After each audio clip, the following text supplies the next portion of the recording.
სალამი მეგობრებო, აზარტულ თამაშებზე მინდა ორი სიტყვით გაგიზიაროთ.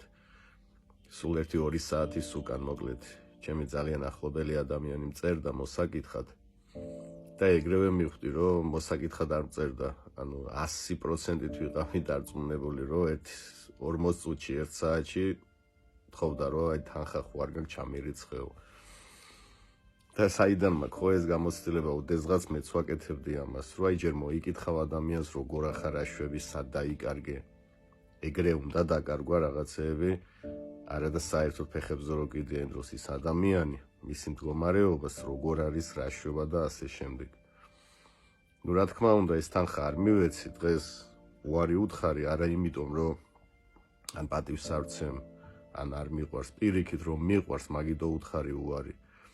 და რატო უთხარი იცით, რასაც ჩემი თავისთვის მე დღეს არ ვაკეთებ და ვთვლი, რომ ეს ჩემი თავისთვის დამაზიანებელია, მომაკვდინებელია, მე თუ ადამიანი მიყვარს, მას არ გავუკეთებ.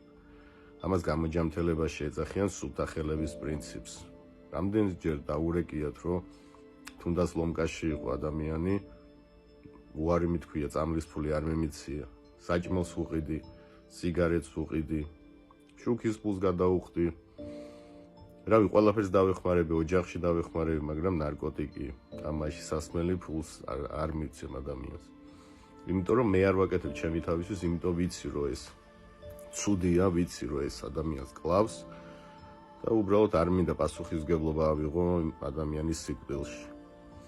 ამიტომ მეგობრებო, ეს აზარტული თამაშებს დაუბრუნდები, აი ადამიანს ხდის პროფესიონალურ მატყუარას და რატო? იმიტომ არა რომ ცუდი ადამიანია, უბრალოდ მანიპულაცია და ტყუილი ხდება თვითგადარჩენის ინსტინქტი.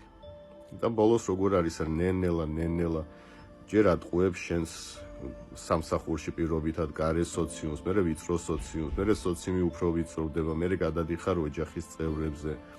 და მე როგორ ყველა რესურსს რო ამთავრებ, მე გადადიხარ უკვე ნივთების გატანაზე, მე ნივთებიც იწურება და უკვე ხდები 1 ლარი ჩამირიცხე, 2 ლარი ჩამირიცხე. მე Facebook-ზე ვინც ყავს ნაცნობი, უცნობი, ყველა შეგიძლია მიწერო. მე ამ ყველაფერს ხო უყურებ, მე ამისგან ცუდად ხდები. რატო ხდება? მე ჩანაცვლებებიც ხდება, ვისაც შემდეგ უთავდება თამაშის ფული, მე უკვე სასმელზე გადადიან.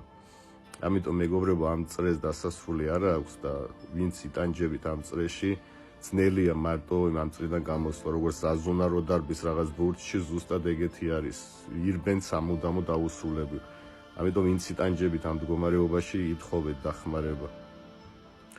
1 და 2 სლოტის ჩარიცხვა ჯობია თერაპევტთან მიხვიდეთ და გაიგოთ ზოგადად რა გჭირდა, რა დაავადებასთან გაქვთ საქმე. დიდი მადლობა.